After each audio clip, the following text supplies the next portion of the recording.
Welcome to the Morgan Mystery, where every shadow hides a clue, and every clue leads to a deeper truth. Tonight, we follow detective, to be precise, truth seeker Alfred Morgan, the man who uncovered the long-lost hidden heirloom and unlocked a mystery far older than himself. Your support means everything to us. It keeps these investigations alive and the stories unfolding. Before we begin, tell us in the comments, where in the world are you listening from tonight?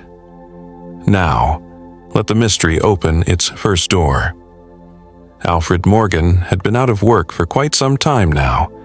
People in this country had a peculiar habit. They wouldn't even bother to inform the police about small crimes like theft. Better peace than prosperity seemed to be their unspoken philosophy. If something serious occurred, the police would eventually find out, but no one would ever dream of spending their hard-earned money on a private detective. For a few days, they would moan, complain, and curse the authorities, and then quietly forget the whole matter. Murders, of course, still took place in England, but most of them were crimes of passion, unplanned, impulsive acts that led the culprits straight into the hands of the law. They would be caught, tried, and sent to the gallows without much fuss. So, it wasn't surprising that Alfred Morgan, the so-called truth seeker, had very little truth left to seek. He didn't seem particularly bothered by it either. Every morning, he read the newspaper thoroughly, from the top left corner to the bottom right, and spent the rest of his time behind the closed doors of his study. But I, Charles Bennett, found the monotony unbearable. Though my job was not to hunt criminals but to write about our adventures, purely for the reader's delight and my own amusement, I had grown rather addicted to the thrill of chasing wrongdoers. Life without that excitement felt as tasteless as food without salt. So that morning, while sipping tea, I asked Alfred, "What's the matter, old chap? Have the thieves and criminals of England suddenly turned into saints and scholars?" Alfred smiled faintly. "Not quite. You get proof of their existence in the newspapers every day." "True," I said, "but why aren't we getting a chance to catch any of them?"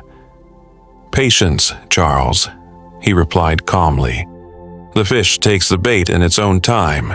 We can't force it. An intelligent criminal has become a rarity in this country. That's not my fault.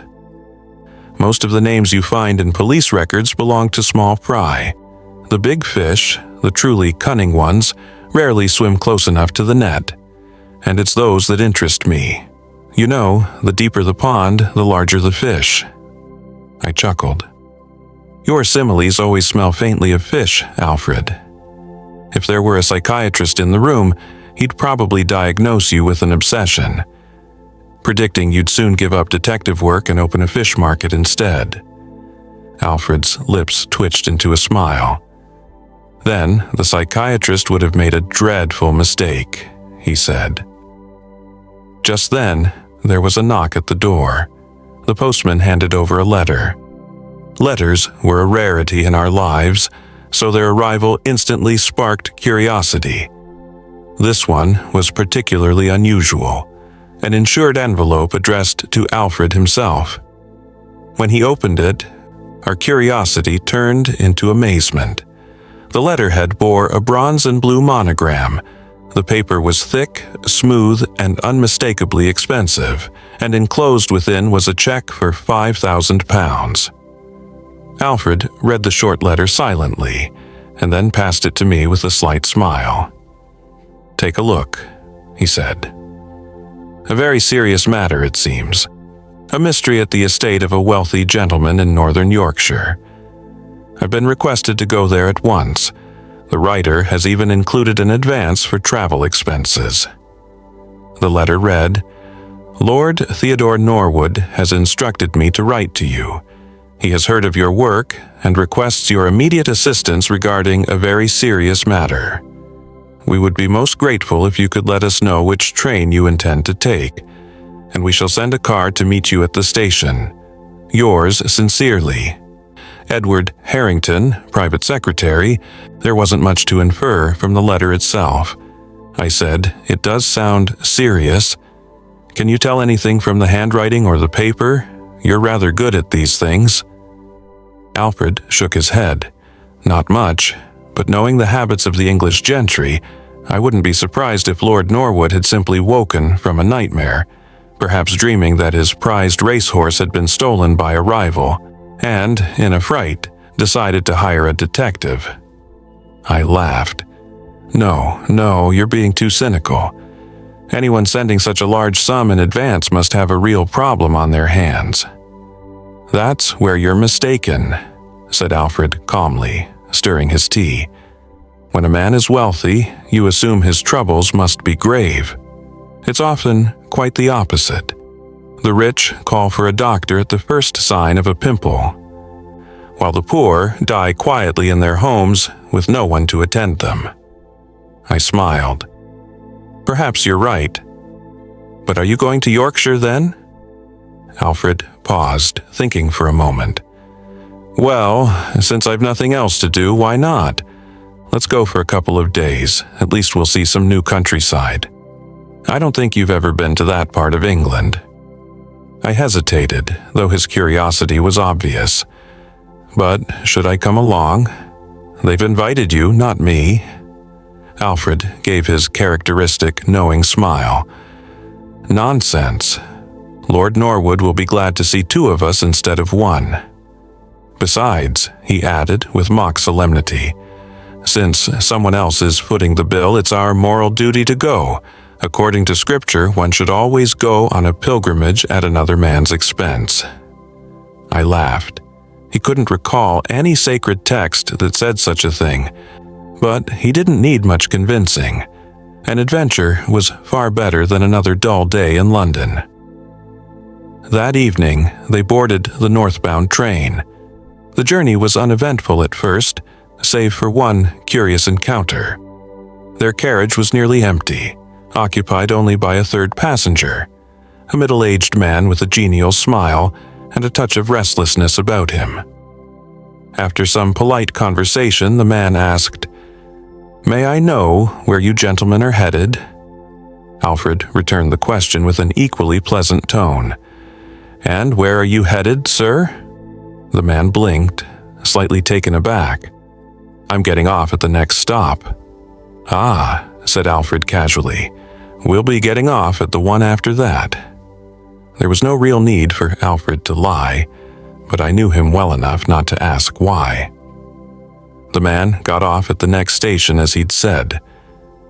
It was already dark outside, and within seconds he disappeared into the night crowd. A few stations later, I stepped out onto the platform to stretch his legs.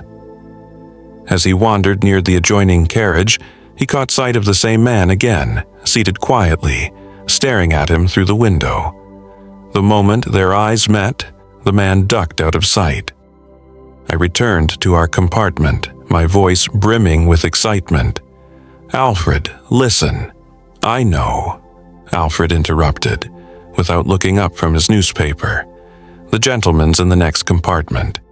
Things are not quite as simple as they seem." He folded the paper neatly. "Good. I was beginning to worry this trip might be dull.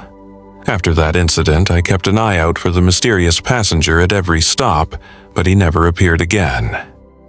Early next morning, they arrived at their destination, a small, quiet station nestled in the rolling countryside of northern Yorkshire.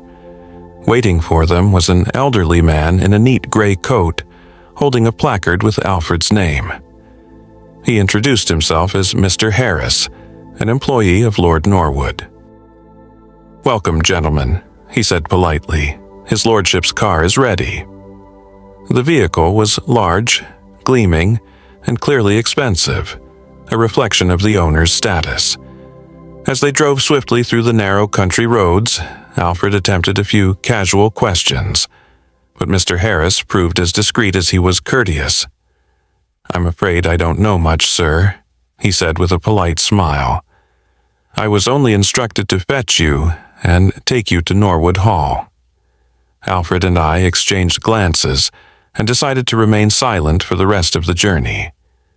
When they finally arrived, they found themselves before a vast, ancient estate, Norwood Hall, a sprawling mansion of 5 wings surrounded by gardens, glass houses, a swimming pool, a tennis court, and a separate guest lodge.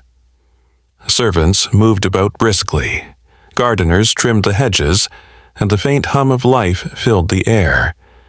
They were greeted by Edward Harrington, Lord Norwood's private secretary, a tall, courteous man in his 40s. "Mr. Morgan, Mr. Bennet," he said warmly, "welcome to Norwood Hall. Please make yourselves comfortable. His lordship will be ready to meet you shortly. Do refresh yourselves. Breakfast will be served in the parlor." A fine English breakfast and a quiet smoke later, the secretary returned. "If you'll follow me, gentlemen, Lord Norwood is waiting in the library." We followed him through a long corridor adorned with portraits and polished oak panels until they reached a tall door. I couldn't help but feel we were about to meet royalty. The grandeur of the place, the formality of the invitation, and even the name Lord Theodore Norwood carried an unmistakable air of authority. But when the door opened, we were pleasantly surprised. Lord Norwood was a young man, perhaps in his early 30s, fair, graceful, and plainly dressed. There was nothing pompous or affected about him. He stood up as they entered, extended his hand courteously, and said with a trace of nervousness, "Mr. Alfred Morgan, I presume?" Alfred Morgan introduced me with a quiet pride. "This is my friend, my assistant, and, if fate permits, my future biographer. That is why I take him wherever I go." Lord Theodore Norwood smiled faintly. "I hope your biography will not be required for some time yet. I am glad Mr. Bennet accompanied you. It was through his accounts that I first learned of your work." I felt the warm, private pleasure every writer knows when his words are mentioned and appreciated. I looked about the library and was reassured. Though Lord Norwood was plainly a man of means, he was also a man of education and taste. Shelves bowed under a wide variety of books. Several lay open on the table, as though in active use, which proved the library was more than a showpiece. After some quiet, polite conversation, Lord Norwood motioned to his secretary and asked him to leave, closing the library door behind him. Then, with the atmosphere suddenly grown grave, Lord Norwood spoke. "The matter for which I have summoned you is of the utmost seriousness and must remain absolutely confidential. Before I tell you anything, I must ask you both to promise that no one else will learn of this. It concerns the honor of my family." Alfred answered with his usual composed manner. "There is no need for formal vows. We treat every client's affairs as strictly confidential. That is our professional code." Lord Norwood looked relieved. "Very well, your word will suffice." I hesitated. "May I at least write about it later, in the form of a story?" he ventured, half in jest and half in hope. Lord Norwood's face grew stern. "No," he said firmly. "I do not wish any discussion of this matter at all." Disappointed at the loss of a promising tale, I could only sigh inwardly. Alfred, with a softer air, reassured him. "You needn't worry. We shall not betray a confidence." Lord Norwood paused, gathering himself. "Our family possesses very old and valuable jewels, stones and diamonds that have been handed down for generations. I doubt you are fully aware of them." Alfred inclined his head. "I know something, particularly of a certain rare and exquisite diamond. You know of it?" Lord Norwood's eyes brightened. "Then you will remember that it was recently displayed at an exhibition of precious stones in London."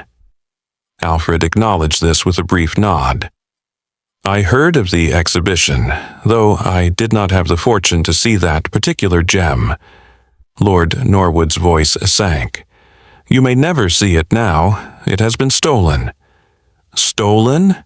Alfred's whisper carried the weight of disbelief. "Precisely." Lord Norwood leaned forward.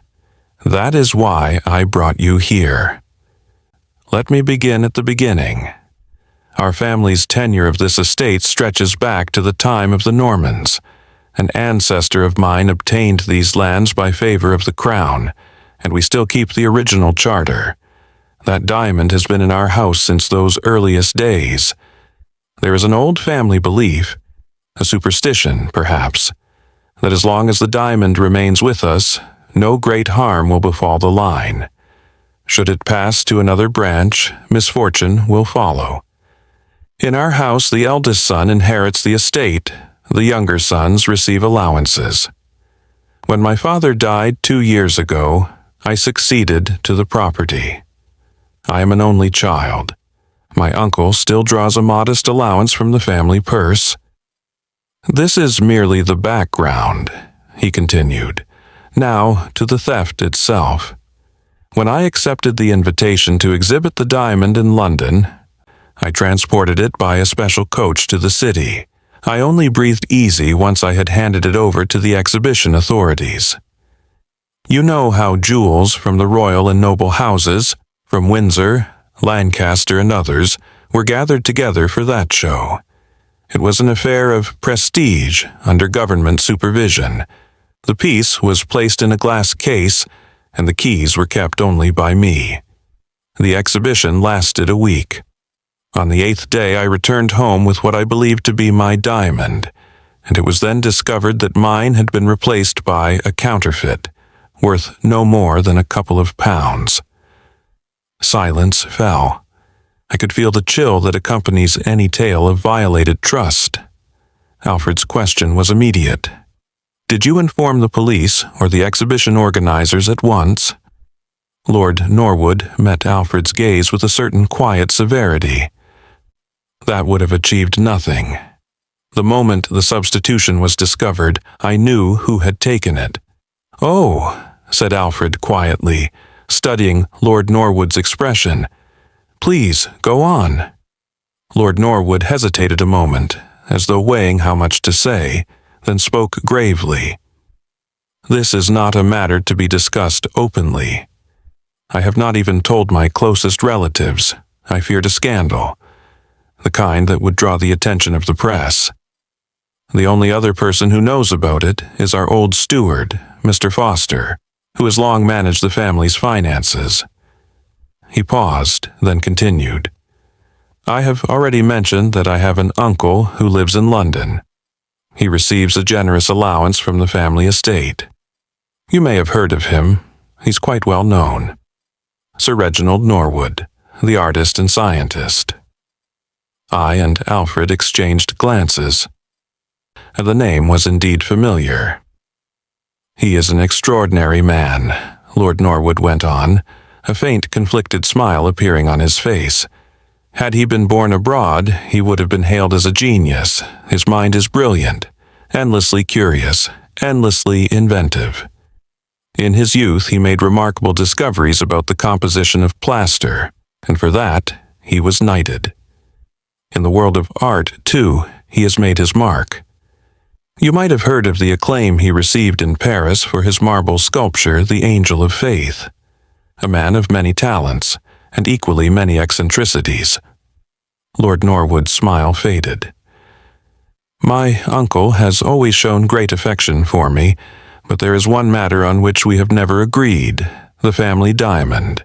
He coveted it, not for its value, but for the sheer desire to possess it. A strange obsession, really," I asked. "How valuable is this diamond?" "Perhaps £3 million or more," Lord Norwood replied quietly. "But no one in England could ever buy it. It has never been properly appraised. In our family, it was never treated as an object of wealth, but as an heirloom of great fortune, a charm to keep our house from misfortune. To us, it is priceless." He sighed. "My uncle asked my late father for it many times, and my father always refused. After my father's death, he asked me for it. said he wanted the diamond instead of his allowance, but Father had warned me about this before he passed, so I told my uncle he might have anything else he wished, anything but the diamond. He said nothing, but I could tell he was deeply offended. After that, I avoided meeting him. Lord Norwood's voice lowered to almost a whisper. Then came the letter, the day I returned from London with the diamond after the exhibition. It was short, but enough to send a chill down my spine. Here, read it. He unlocked a drawer in the great oak writing table, drew out a single sheet of thick cream paper, and handed it to Alfred. The handwriting was elegant, steady, unmistakably the work of a man of refinement. It read, "My dear Theodore, do not be disheartened. You would not give me the diamond, so I have taken it myself. Do not trouble yourself with the old superstition about your family's doom should the stone leave your possession. It was merely an invention of your ancestors to ensure it stayed with one branch of the family. God bless you, your affectionate uncle, Reginald Norwood." Alfred read the letter twice, then returned it silently. Lord Norwood continued, "The moment I read that letter, I rushed to the vault. The box was still there, untouched. I called Mr. Foster at once, and together we summoned an expert jeweler, an old, experienced man. He examined the stone carefully and declared that it was a perfect imitation. So perfect that only a trained eye could detect the difference. He walked to a tall cabinet, unlocked it, and brought out a small velvet-lined case. Inside, resting on dark silk, lay a magnificent diamond. When the lid opened, light caught its surface and scattered in dazzling brilliance. "Here," said Lord Norwood, lifting it delicately between his fingers and handing it to Alfred. "You see, to anyone else this would seem genuine. But it's worth no more than £200. For a long moment, Alfred and I examined the stone in silence, the imitation glittering mockingly in the lamplight. Then Alfred returned it with a thoughtful sigh. "So," he said quietly, "my task is to recover the real diamond." Lord Norwood looked at him with an intensity that betrayed his anxiety. "Yes, I don't care to know how it was taken. I only want it back at any cost. Money is no object. But I beg you, Mr. Morgan, see that this affair does not reach the press. The family's reputation must remain untarnished." Alfred nodded calmly. "Very well. And how soon do you wish to have the diamond returned?" Lord Norwood's eyes lit with sudden hope. "How soon? Then you believe you can recover it?" A faint smile crossed Alfred's lips. "It seems a simple enough affair. I was expecting something far more complicated. Well, today is Saturday. You shall have your diamond back by next Saturday." Saying this, he rose, signaling the end of their first meeting. They returned to London the following evening. The first day passed quietly. Neither of them made any move. That evening, as they sat together over tea, I asked, "So, have you formed a plan of action?" Alfred leaned back in his chair. "Not yet. First, I must visit his uncle's house, observe, inquire, and learn a few things. Only then can I make a plan." I looked at him, puzzled. "Do you think the diamond is still in the house?" "Of course," said Alfred after a moment's silence, his eyes narrowing with thought. "The greed for the diamond made an uncle rob his own nephew. Do you think such a man could part with it, even for a single moment? No, he must still have it. The only question is where he's hidden it." I looked at him curiously. "You're sure of that?" Alfred gave a small, knowing smile. "Not sure, only guessing. I'll have to meet Sir Reginald myself before I draw any conclusions." For a while, I said nothing. The fire crackled softly in the grate. Then, after a pause, he asked quietly, "Alfred, have you considered the moral side of what you're about to do?" Alfred raised his eyes. Moral side? Of what? Of the way you're planning to recover the diamond. Oh, that. Alfred leaned back, thoughtful. Yes, I've thought about it. If it were merely a case of theft, I'd be in prison if I were caught. But to set a thief to catch a thief, that, my friend, is an act of virtue. I smiled faintly. Perhaps. But the laws of the land might not see it that way. I'm not concerned with that, Alfred said calmly. The lawmakers are welcome to catch me, if they can. The next afternoon, Alfred went out alone. He did not say where he was going, and he returned late in the evening, a look of quiet satisfaction mixed with fatigue on his face. As they sat down later with their tea, I asked, "Well, how far have you got?" Distracted, Alfred bit into a warm samosa before answering. "Not very far yet. The old man is a hard nut to crack, and his Nepali gatekeeper has the eyes of a hawk. Still, there's progress. The old fellow is looking for a secretary. I've already submitted 2 applications." I raised his brows. 2, Alfred smiled. "Yes, but let me start at the beginning." He sipped his tea, then said, "Everything Lord Norwood told us was perfectly true. His uncle is a clever, calculating man, one of those who seem to see through everyone. His home is like a museum filled with rare and beautiful objects. He lives alone, yet he's surrounded by the most devoted servants. It's nearly impossible to enter the place. The outer compound has 4 armed watchmen who question every visitor like inquisitors. The walls are 8 feet high, crowned with iron spikes. Suppose you manage to charm your way past the guards. You'd then have to deal with Udra Singh, a fierce Nepali servant who sits at the front door like a tiger on watch. Unless you can give him a convincing reason to enter, your chances of stepping inside are nil. And the security at night is even tighter. The guards remain. And in addition, 4 huge watchdogs roam the grounds. So, entering under cover of darkness is hopeless." I frowned. "Then what will you do?" "There is a way," Alfred said with a quiet smile. "Sir Reginald has placed an advertisement. He's looking for a live-in secretary, a science graduate, skilled in shorthand and typing, with a salary of 1,000 rupees a month. So, I've applied for the position." I looked astonished. "You've applied? As yourself?" Alfred grinned. "Not exactly. I've sent in 2 applications, one for you and one for me. That way, if one of us fails, the other may succeed." The following morning, Monday, they set off for the interview at 8 o'clock sharp. Sir Reginald's mansion stood in one of the finest parts of South London, an impressive structure of stone and ivy. The gates were guarded as Alfred had described, and it took several minutes of polite explanation before we were allowed inside. A number of other candidates were already waiting in a large hall, each looking increasingly anxious as the minutes passed. I and Alfred, following their plan, pretended not to know each other.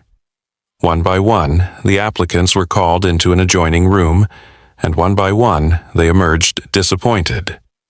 The master of the house himself, it seemed, was conducting the interviews.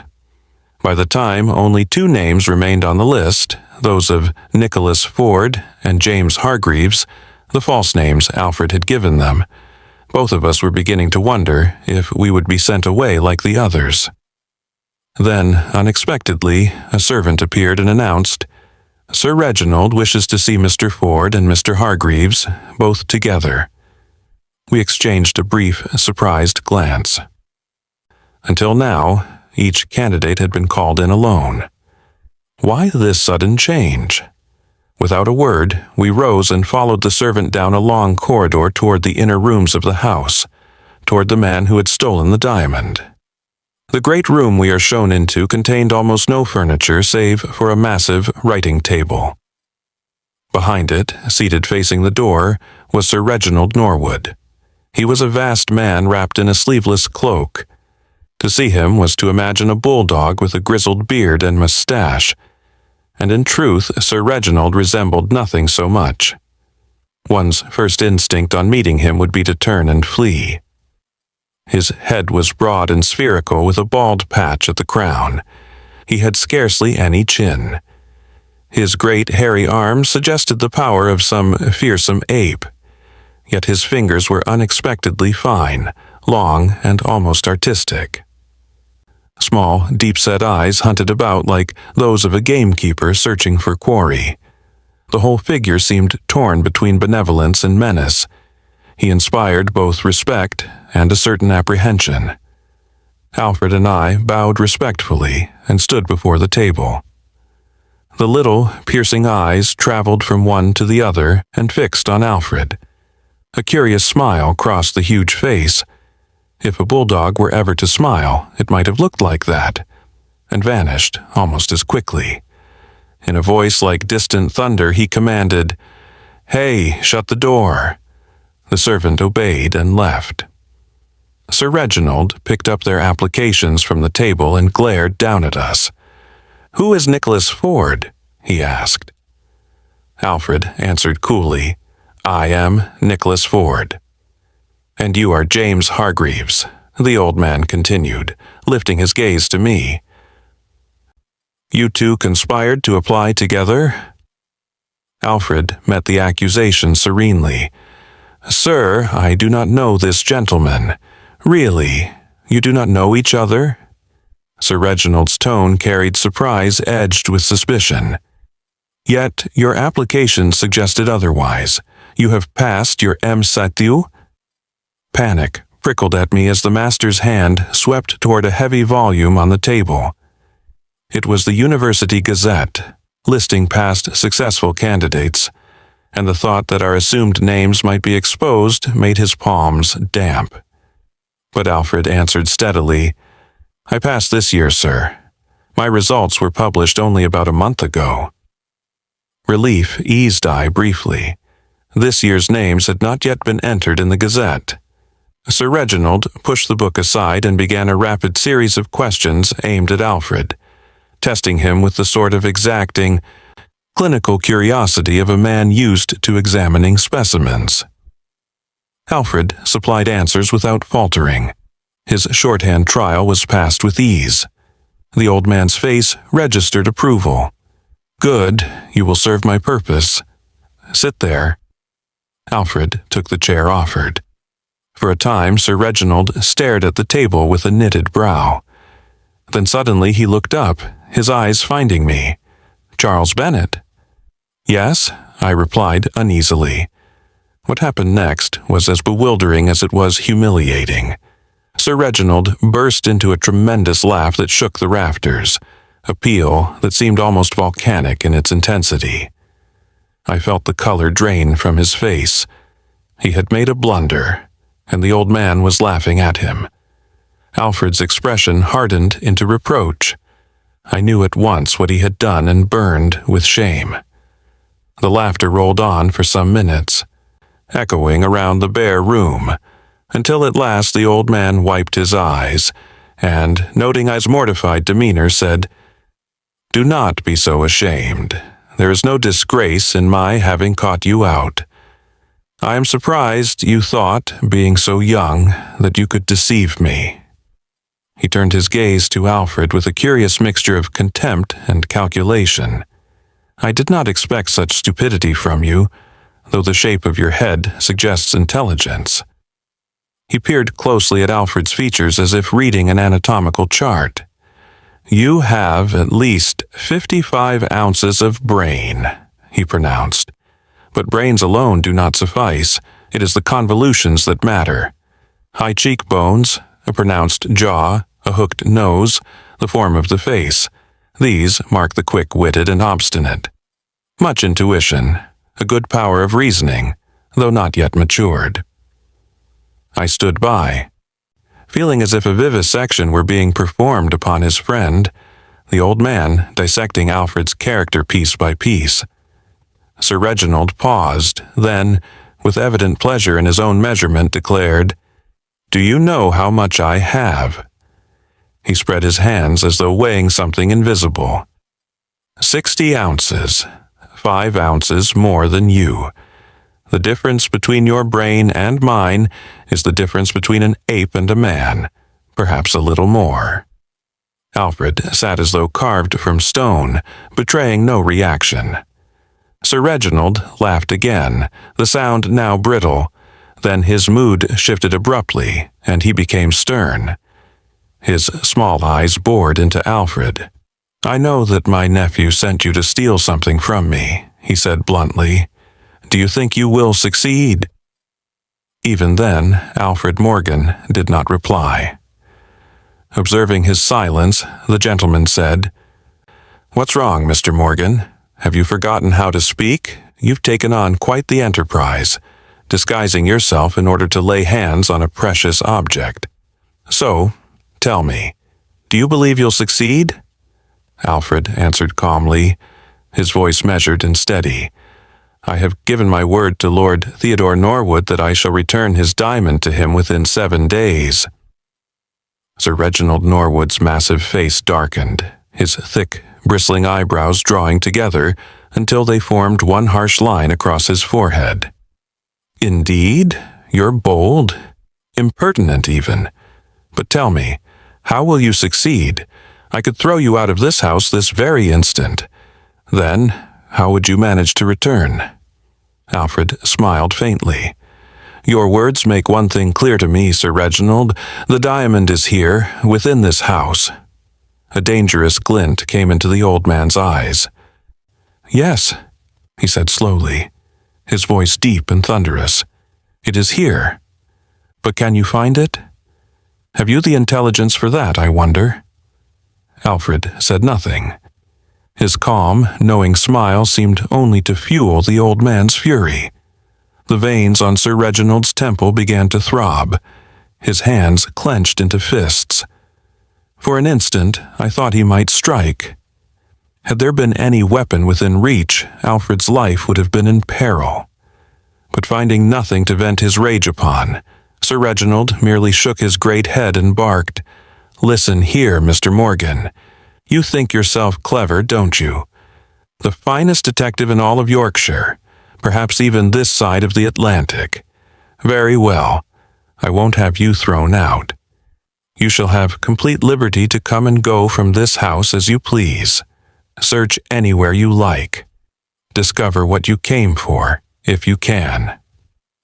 You promised 7 days, I give you 7 years. Find it, if you dare, and be damned."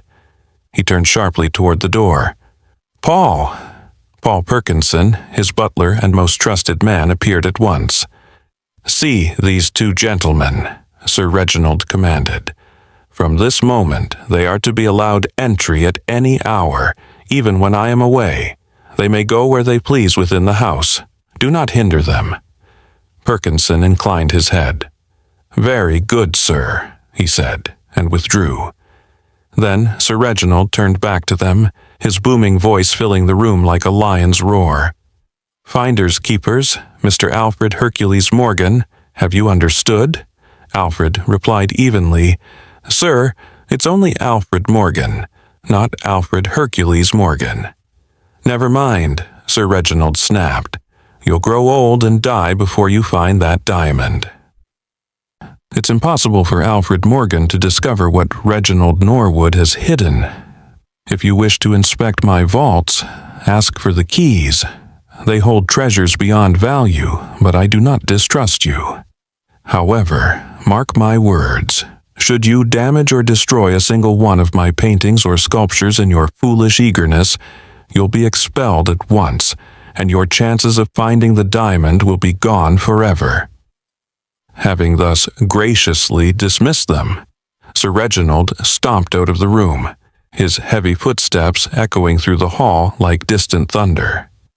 For a long while, Alfred and I sat in silence, facing each other.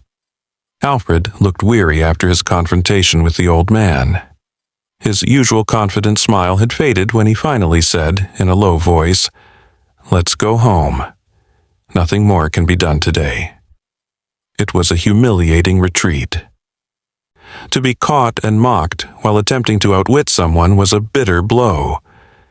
We left Norwood Hall feeling defeated and subdued. Later that evening, after a cup of tea, I began to recover my spirits a little and said quietly, "Alfred, it's because of my foolishness that you were insulted so." Alfred looked thoughtful. "Yes, you were foolish," he said without malice, "but it wouldn't have changed anything. The old man knew everything from the very start. Do you remember that gentleman on the train? The one who said he'd get off at the next station, then slipped into the adjoining compartment instead? He was one of Sir Reginald's spies. The man knows every detail about us. He truly made a fool of us," I said bitterly. "This has never happened before." Alfred Morgan sat silent for a few moments, deep in thought. Then, with a faint smile, he murmured, "Thank heaven the old man has one terrible weakness. Otherwise we might as well have given the whole thing up." I looked up, startled. "Weakness? Do you still have hope, then?" "Of course," said Alfred quietly. "If he had thrown us out, that would have made things difficult. But since he's revealed a flaw, we must use it to our advantage." "What weakness are you talking about?" I asked, frowning. I saw no chink in his armor. It looked as strong and solid as iron. Alfred leaned back in his chair, his eyes glinting with that peculiar mix of amusement and calculation. "Ah, but there is a hole, my friend, and a rather large one at that. Through that opening we've already managed to get inside the house.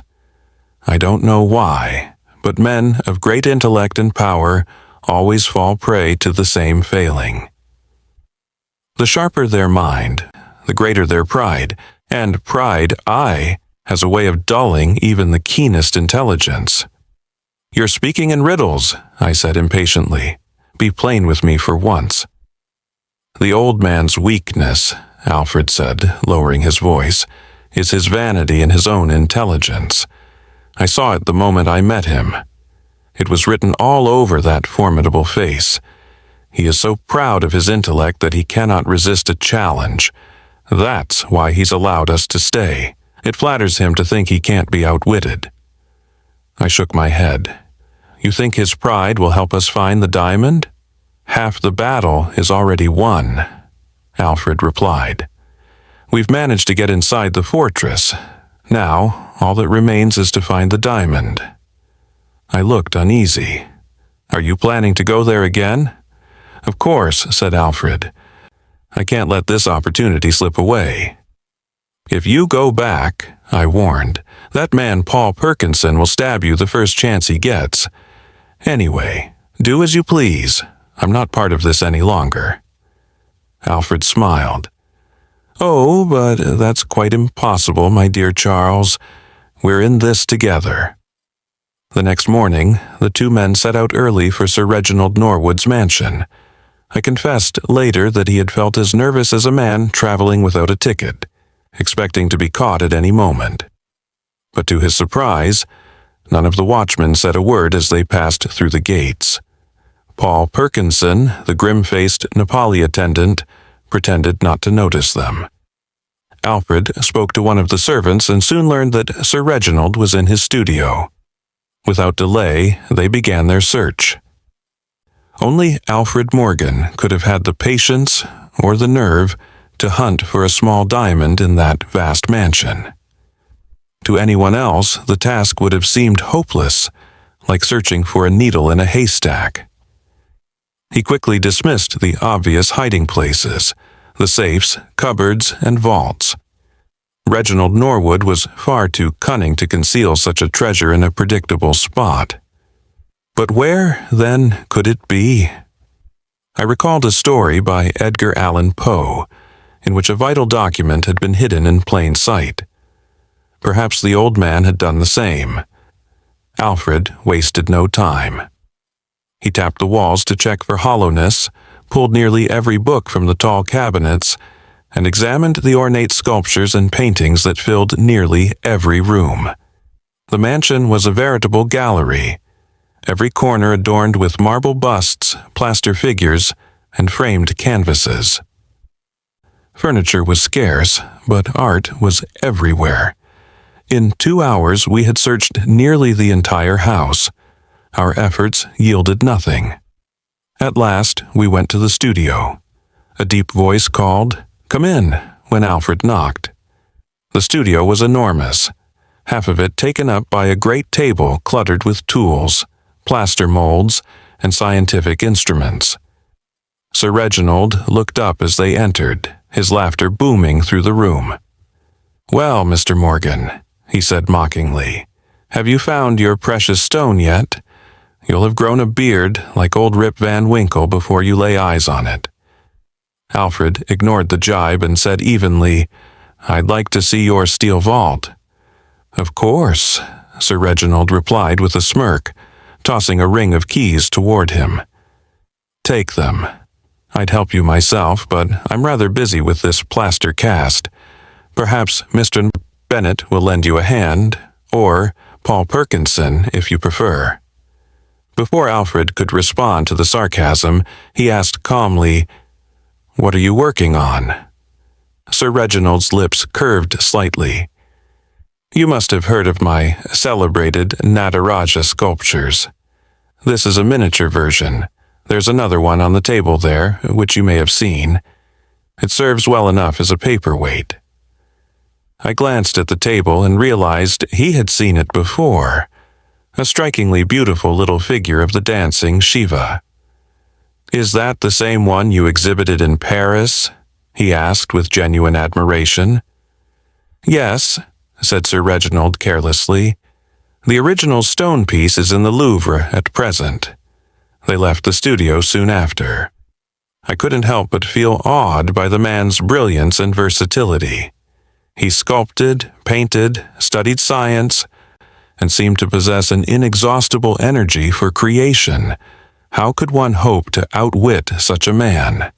While Alfred examined the steel vault with quiet concentration, I merely stood by, watching helplessly.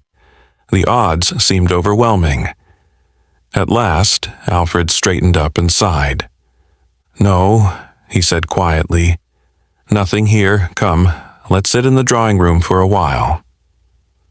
When they entered the studio, Sir Reginald Norwood was already there, puffing on a cigar that seemed almost comically large in proportion to his towering frame. His small, keen eyes lit on Alfred Morgan. "Still haven't found it, have you?" he said with a chuckle. "Never mind. Rest a while, then resume your search." Alfred handed back the keys, which Sir Reginald casually pocketed. Then he turned to me. "You're a writer, aren't you, Mr. Bennet? You must appreciate true art and beauty. What do you make of this little statue?" He handed over a miniature of his famous Nataraja. The statuette was no more than 6 inches tall and 3 inches across, yet even within these modest dimensions the intricacy was breathtaking. Every detail of the dancing Shiva's destruction was etched with astonishing precision. I held it with care and breathed, "Beautiful, truly without comparison." Alfred, glancing at the statue with mild curiosity, asked, "Did you cast it yourself?" Sir Reginald exhaled a plume of smoke and said with a grin, "Who else would?" Alfred turned the statue over in his hands. "Is this available in the market?" Reginald raised an eyebrow. "No. Why? Would you have bought it if it were?"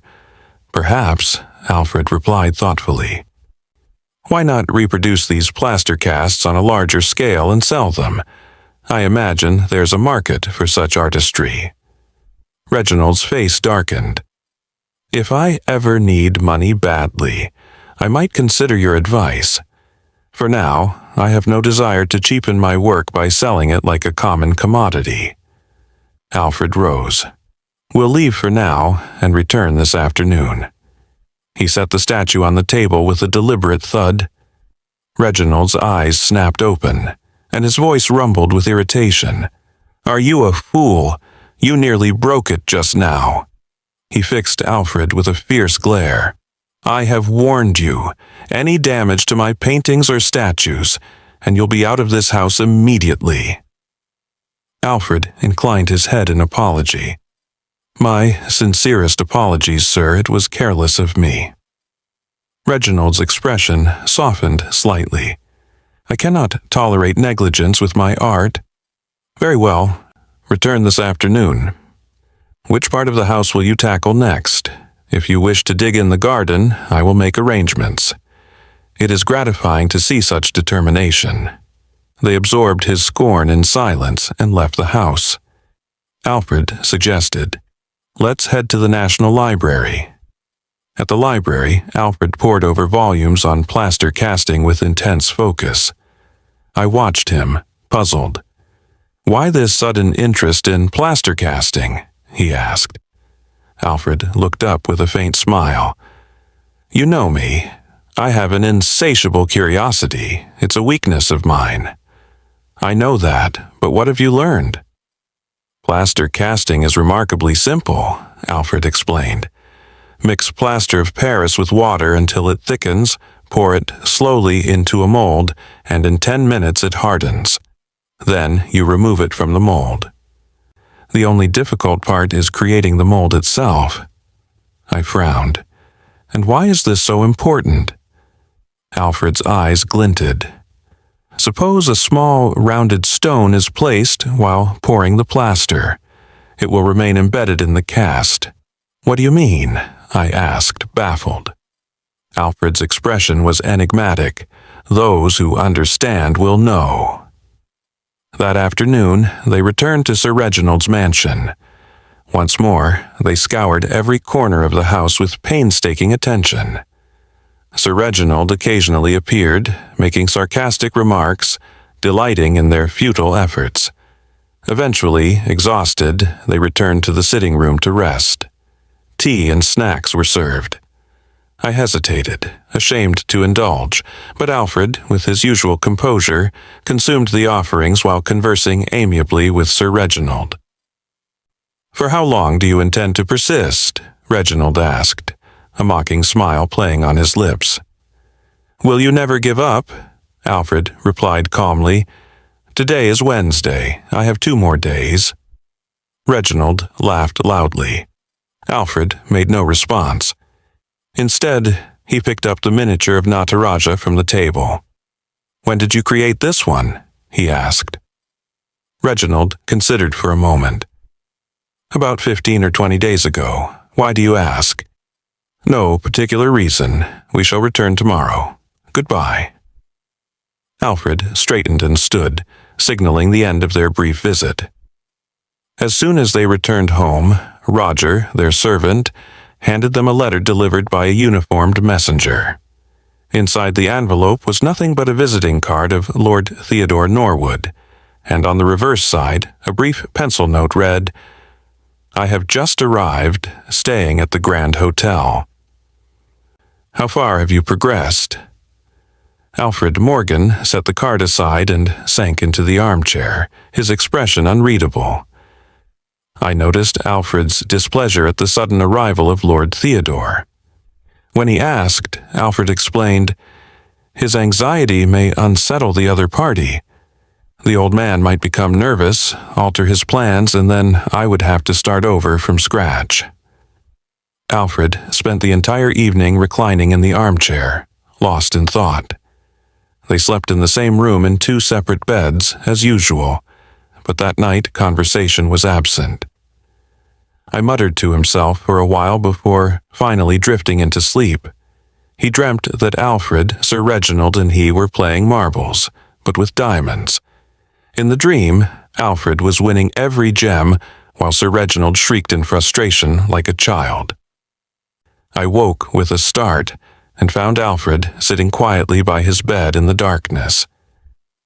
"I am certain the diamond is on the table in the sitting room," Alfred whispered. I mumbled sleepily, "What time is it?" 2:30. "Did you notice how the old man always glances at the table whenever he enters the room?" Alfred's eyes gleamed with determination. I yawned. "Perhaps you should close your eyes and get some sleep." Alfred muttered to himself, pacing. Why does he look at the table? Is it in the drawer? No, it must be on the table. What are the objects there? An ivory ink pot, a small clock, a bottle of gum, some books, a blotting pad, a box of cigars, pincushions, a kham, and Nataraja. I, exhausted, went back to sleep. Yet each time he woke during the night, he would find Alfred quietly walking up and down the room, absorbed in thought. By morning, Alfred had drafted a letter to Lord Theodore, assuring him not to worry and to wait until Saturday, when Alfred would meet him. As they set out again, it was clear that Alfred had reached a conclusion after his long night of vigilance. Sir Reginald was in the sitting room when they arrived. He greeted them warmly. "Welcome, my inseparable friends. You are early today. Bring tea for these gentlemen. Alfred, your face is drawn. Couldn't sleep, perhaps? Anxiety keeping you awake?" Alfred lifted the Nataraja from the table. "I could not sleep last night. I am in love with this statue," he admitted. For a moment their eyes locked. A silent war of wills seemed to pass between them. Then Sir Reginald laughed heartily. "Ah, I understand now, Alfred. You cannot deceive this old man. You claimed sleeplessness over this statue? Very well. I am presenting it to you." Alfred was genuinely startled. Observing his reaction, Sir Reginald added, "Surprised, were you? But handle it with care. It is of great value to me." Recovering quickly, Alfred wrapped the statue carefully in a handkerchief, slipped it into his pocket, and said, "Thank you, sir." They continued their search through the mansion, ultimately returning home empty-handed. Alfred sank into his chair, a faint smile on his lips. "I was wrong," he admitted quietly. I frowned. "What happened? I could make nothing of what passed between the two of you." Alfred leaned back, contemplative. "Patience, my friend. Some battles are won not by force, but by reading the mind of one's adversary." Taking out the statue, Alfred Morgan said thoughtfully, "I was certain, after much reflection, that the diamond was hidden inside this statue. Think about it. What a perfect hiding place. It is in plain sight, yet no one would suspect a thing. Reginald could easily have slipped the diamond inside while casting it in plaster of Paris. Moreover, Reginald loves that diamond so much that he would always want it near him, without raising anyone's suspicion. I was convinced the diamond was here, and I was preparing to challenge the old man into revealing it. But I was wrong. Not only did he see through my thoughts, but my whole theory has gone to pieces. And to add insult to injury, the old fellow presented the statue to me as a gift. Now I must begin my investigation all over again." I said, "There's no time left now. Only one day remains." Alfred turned the statue over, wrote his initials in pencil on the base, and said, "Yes, only one day left. I fear I may not keep my promise. Lord Theodore is already in London. This old man is making me a laughingstock." He placed the statue gently on the table and bowed his head, lost in thought. That afternoon, as usual, Alfred and I went to Sir Reginald's house. They discovered that the master of the house had gone out. Alfred, ever resourceful, tried a new tactic. He asked me to leave so he could have a private chat with Paul Perkinson. I wandered through the garden, noticing Alfred and Paul in earnest discussion. Alfred had the rare ability to gain the confidence of people easily, but I doubted whether he could thaw the impenetrable reserve of the Australian Paul Perkinson. 2 hours later, when they emerged from the house, Alfred shook his head and said, "My efforts were useless. Either Paul is incredibly stupid or far more intelligent than I am." Back home, their servant informed them that a visitor had waited for half an hour before leaving, promising to return. Alfred, weary but composed, said, "That must have been Lord Theodore's man."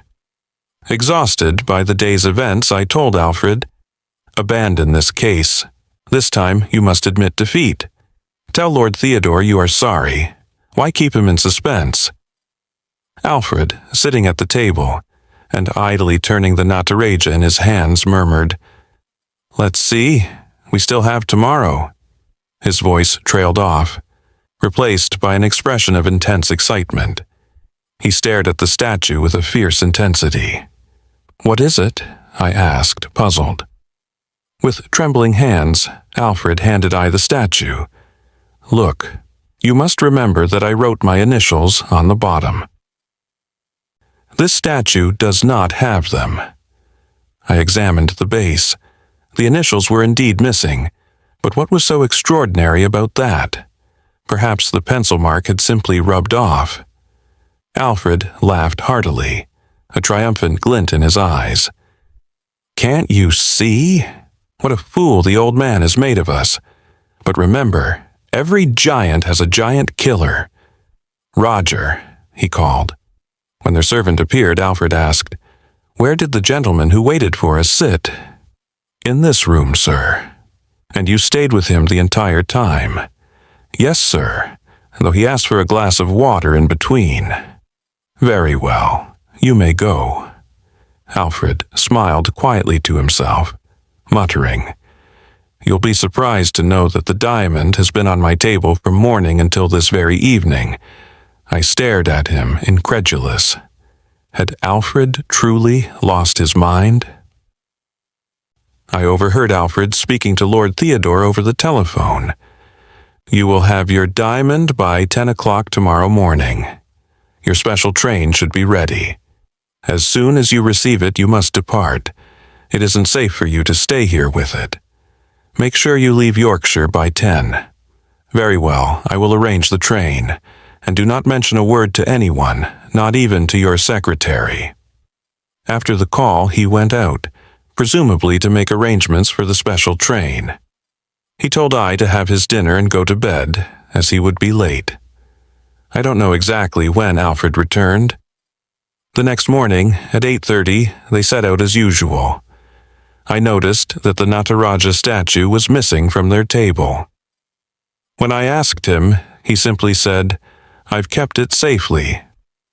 Sir Reginald was in his sitting room. Seeing them, he remarked, "You've become quite a habit with me. I've learned to expect your visits." Alfred spoke with humility and a trace of mischief. "We've given you much trouble, sir, but that will end today. In a game like this, one must accept the losses and victories. There is no use regretting them. From tomorrow, you will not see us.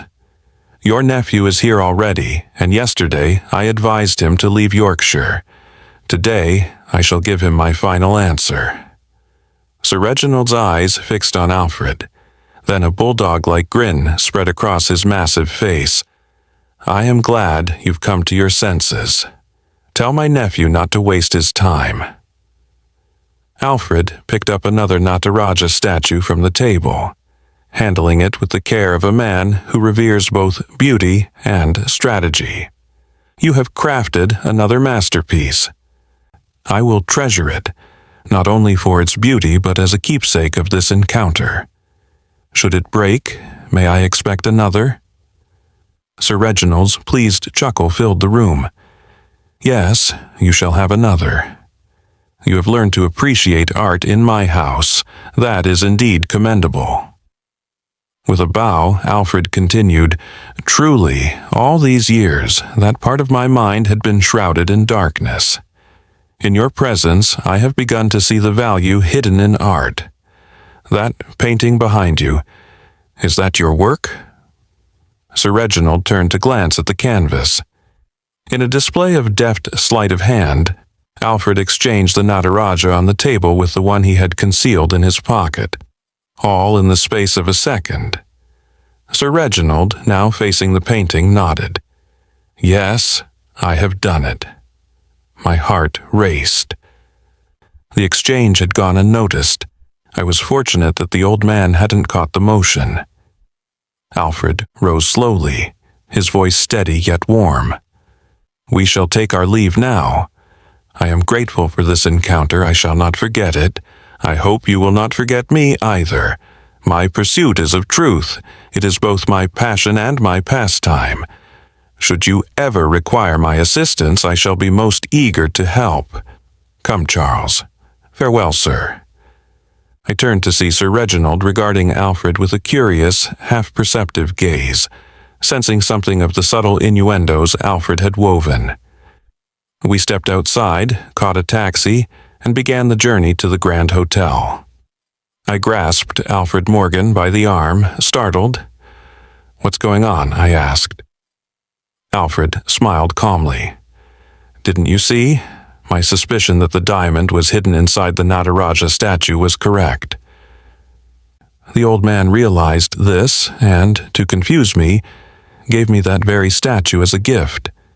Then he crafted another identical one and slyly swapped it with the one he had given me, right here in our own house. I would never have noticed if I hadn't scribbled my initials on the bottom of the first statue. He turned the statue in his hands, revealing the faint pencil marks. When I saw last night that my initials were missing, I understood the trick. Everything became clear. Later, you witnessed the little sleight of hand I performed to exchange the statue back in front of Sir Reginald.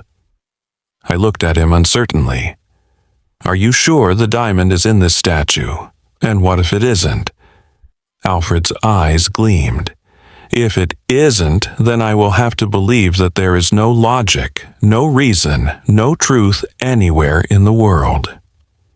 At the Grand Hotel, Lord Theodore Norwood, Kumar Bahadur, looked puzzled. "This is Uncle's Nataraja, but where is my diamond?" Alfred calmly held the statue.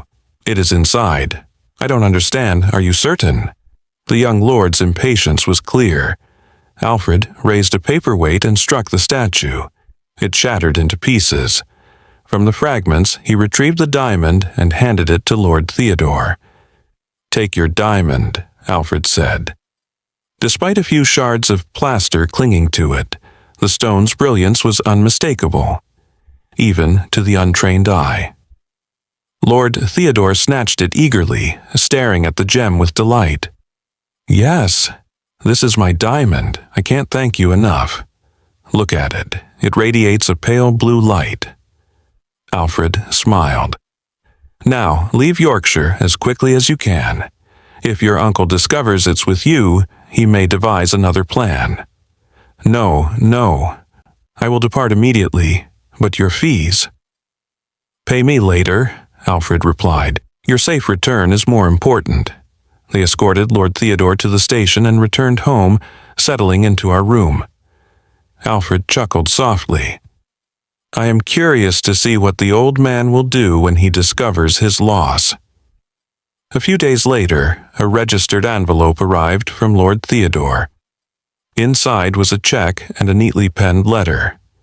"Dear Alfred Morgan, I am sending this small sum as a token of my eternal gratitude. Please accept it, though I know it is a pittance compared to your talent. I eagerly look forward to meeting you again.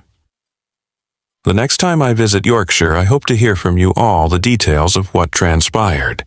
Please convey my thanks to I. Bennett. He is a writer, and I would not insult his craft by offering him payment. Oh, hapless writer. Should he wish to recount this tale, changing names and places, I shall not object.